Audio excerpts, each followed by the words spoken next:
Brad, Jack's production has been better than it was at the start of the season. But how did you reach this point where it looks like he's a healthy scratch tonight? Well, there's a better game for Jack. There is, and when you're not scoring, you got to contribute in other ways. I know he's got a better game, and I'm not going to get more in depth than that. Him and I, we've had some conversation. We're going to do some video work and try and get him back to where I think he can be. Is this wanting to get Danforth and Hoffman both in as well? I don't think Danny deserves to come out. He's played his tail off, and he's a guy. Fortunately for us, he's versatile. He can play in the middle, so he's been competitive. I think he's been dogging a bone, and not all the time can be those guys coming out. I think even Hoff at times when he's coming out, it's there's some situational stuff why we'd make those decisions. But I love his legs, I love his energy, and I'm hoping those guys can bring that for us. Along those lines with Danforth, I think this will be his first shot regular season in the middle. Really didn't get a lot in the preseason.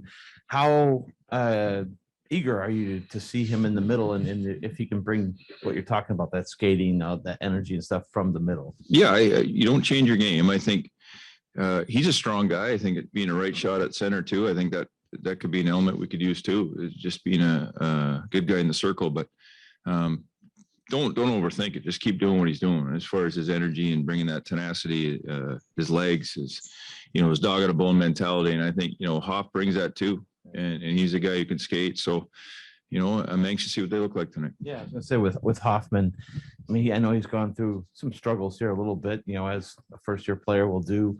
Is he overthinking things sometimes, or trying to do too much? Are you seeing any of that? I don't know. I can't get into his head. I think the one thing I know about Hoff is he cares, and he puts the work in. He's trying to adapt to the game here.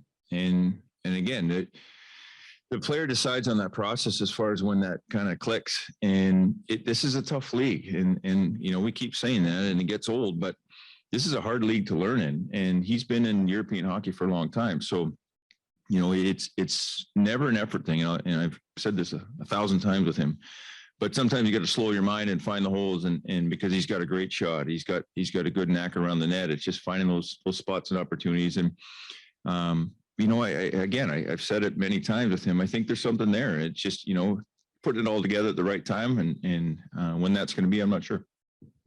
Lars, you've gotten a lot of energy out of Corrali's line, for example. Are you looking for the same kind of thing when you put this group together, especially with Danforth playing the way he's played? Yeah, I think you got to scratch and claw to get yourself out of this. We've it was a closer game, which is good. It was a one-shot game against Dallas. I think they dictated a lot of the play, though, still even in the third period. So we got to string 3 periods together. It may take overtime and a shootout. I don't know, but we got to get back to that tenacity around the net and getting traffic and making sure that we're hard to play against.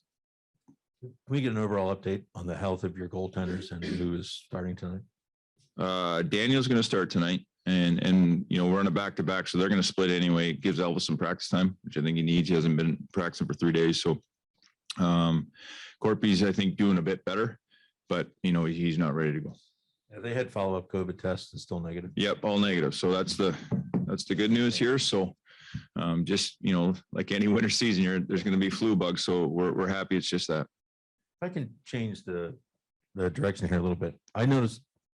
I'm embarrassed it took me 20 games to notice this, but Bowl upstairs in Nashville watching 2 periods and then down on the bench for the third. He said he's been doing it since the start of the season. Whose idea was it, and what do you like about that setup? Yeah, we talked about it early in camp. That's what I want to do. I want to grow him as a coach, and I think, if you know anything about Jared Bowl, he's coming. He's a very humble guy, tremendous worker. He loves what he does. He's got great energy. I think it's my responsibility to help him grow as a coach too. And eye in the sky is one thing. You watch from up top, you get to ice level, and you get the feel of the game, you get the pace of the game. So he helps with the scoring chances up top there and looks at it. But then I thought it was a neat opportunity for him to get on the bench, get closer to it. And he's done a great job again. And he's every year he's trying to grow into a bigger role with us. And I think he's just embraced and done a heck of a job for us. So what's the thought of having him start up above and then come to well, in case we need toughness in the third, some of these coaches, you got St. Louis, you got Berube. Sure. I can't handle that. So a guy like Bowler, he's going to come and he can step in at any time. Always ready to go. Always. Yeah. He said he's had to kind of withhold himself a little bit to keep Yeah. the 2-minute minor. Yeah. Well, it's funny. The emotion of the game gets to you, you know, in the third, that's when it's ramped up the most, especially in close games. So you could feel it. I could see it in his face, and, you know, a guy gets hit and it's almost like a player reaction. He wants to go save the guy. So no, he's good. He brings some different energy to the bench, and he's steadily grown into a real good coach. And I think this is an opportunity for him to grow. Not to belabor the point, but why not just have him be behind the bench the whole game? Why do you mix it like? Because he brings thought from the top too. So for 2 periods, he looks and along with Manny, along with Kenny McCudden, they're looking in more, I guess, X's and O's stuff and what we're looking at, and it brings a new perspective. We'll ask him questions when he comes down, and by the third, there's nothing else to talk about because it's either overtime at the end, right? So that's why. And McCudden, he has a headset up. He can communicate with you from up above. Yes. Okay. And you Yes. like Bowler to be able to see it and bring it down to you. Yeah. Yeah. He comes down. He gives us. We ask him questions all the time. Yeah. Good. Yeah, I have a couple here. So, Sure. First, could we get an update if you have one on Patrick Laine, how he's doing physically, how he's, I don't know about the other thing with his dad passing or Yep. anything, but just physically, do you know how he's doing? He's coming along. Yeah, it's day by day, and as we know, those injuries, they take time. I haven't talked to Boulder and Strix about him. I know they've talked to him, but yeah, he's dealing with the passing of his father, which is just heartbreaking. But as far as his injury, I'm not sure exactly. I know he's getting better, but as far as timeline, I don't know.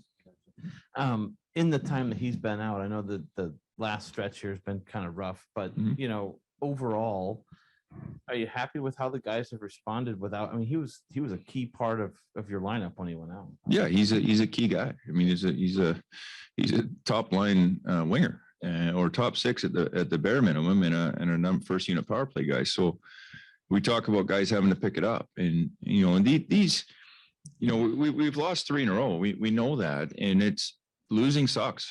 It's hard. It's hard on everybody, but you gotta dust yourself off and get ready for the next game, because nobody cares.